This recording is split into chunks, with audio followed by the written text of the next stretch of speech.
All right. So let's say, for an example, if you did find the person that you are equally yoked to, right? Now we're at the phase of building with that person. What is the next thing that you would do? The next thing that the both of you would do is that you'd spend time with each other, trying to see if every little piece of you is, in fact, the piece that is needed to go in their puzzle, and as well as them being the piece that is needed in your puzzle to fully complete you. You two need to be for each other and directly for each other, you know what I mean? Because the things that will come about in a relationship, the things that you think that probably won't exist, will in fact exist in this person. It's really up to you to do some digging, you know? You've got to be the person, and you know, that's with all people, you know what I mean? What I'm getting ready to say here. You have got to be the shoveler, you know what I mean? You got to be the person who's shoveling to find the gold, you know what I mean? Find the root, and as well as you got to give them a shovel and say, hey, start digging on my side too. And start to see if the both of you are prominently for each other. It's, you know, there's nothing wrong with it. That's the whole purpose of dating. That's the whole purpose of being friends first. That's why the old saying is, oh, well, make sure you two start off as friends first. And parents have been saying it for so long, but we never ask why. It's like, you know, that's where we ruin ourselves at, because we're like, oh, well, if this person's for me, I'm gonna go ahead and just date them. They're my boyfriend and girlfriend instantly. But that's where the flaws come in, because you didn't take time to invest in this person to see if they are meant for you. Like, for an example, if the person that you're dating has a history of cheating, you won't know that until you become just strictly their friend, because you see how they are in every other relationship. Then they'll be honest, like, once they cheat, because they're your friends, so they'll be like, yeah, man, I cheated on her. Versus if you are with them, then you get cheated on, then now all of a sudden you're hurt because you allowed them to get that far. No, you do your studying first to see exactly if their core either matches yours, or if their core is pure at heart, which means that there is no foul play, there is no cheating, there is no disrespect to you at a mass quantity, there is no lust, it's just pure love. You know what I mean? You're finding the things that you need to find in a person that will later on create a better longevity for you and them. So if you're with someone who you perceive to be as equally yoked as you, like I said in my previous video, invest in time into each other, because when you invest in that time into each other, only you two can identify things that would spark even further an interest, or even more of a turn on, I guess I can say, that can make that person want to be around you a lot more. You know what I mean? These are the things that you need to do in order to be with someone who you're equally yoked with. And you know, if they really like long walks, take them on a long walk, but take them into a location that either they haven't been to that might be beautiful for them, or, you know, let's say an example, if they like meditation, you know, take them somewhere where isolation is perfect, where no one can be bothered, no one can be disturbed, you know what I mean? Like me, I like meditation, I like solitude, I like isolation, because it's best for me, and especially in the wintertime, because I don't have bugs bothering me, I don't have bugs bumping into me as I'm meditating. There's a lot of things that I don't have that will be bugging the crap out of me.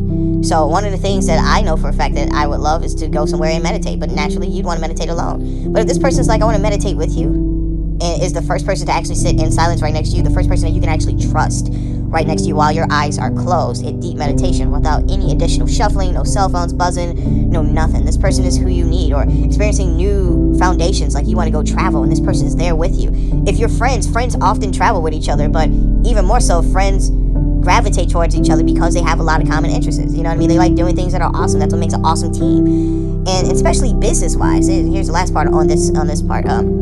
Business-wise, let's say an example, if you have a degree but that person don't, so there's some studies in there that they may have, versus they have a degree that you don't, and there's some studies in there that have. You know, you get what I'm saying? Like that's why I said in the beginning, be each other's missing puzzle piece, because there are pieces in their life that is missing that you don't identify, but you haven't quite asked yourself yet. And is what I carry with me that missing piece? You have to be the missing piece. You have to be the missing piece. You gotta be, because, you know, it's some people, and it's not with all puzzles, but some people who actually fit together, to be honest, are each other's missing pieces in some parts of the puzzle, but not all the way. You know what I mean? It's like you may have the answer to you, but it could be the same size, or it could be the same shape but different size.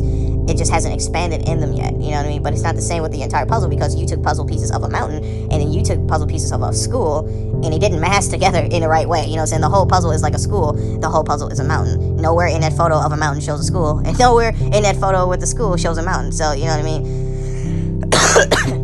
Pardon me. But The whole idea to furthering who you're supposed to be with is to gain as much knowledge and intelligence about each other as much as possible. Once you do that, and over time, things will come about. And even if you're in a relationship or they're in a relationship with someone, if you two are meant for each other and you both know it, there's nothing that can separate both of you. So whether this person's relationship status is of the opposite of what you expected, it doesn't matter. They are meant for you. That's just a fact. Now, let's say for example, this person isn't attractive at all. You're not attracted to them. That's a big tough one for a lot of folks. But let's say for example, if you're blind, but this is the only person out here who loves you so much that they want to carry you with them no matter where. If they're not attractive, make some things about them attractive. You know what I mean? If this person's heavy set and you have a thing for buffed up or skinny guys, make them buffed up or skinny. Especially if you look physically fit or you are physically fit yourself. Go to the gym with this person. Invest in time in them as much as they would invest into you. You gotta do that. Let's say for an example, if this person...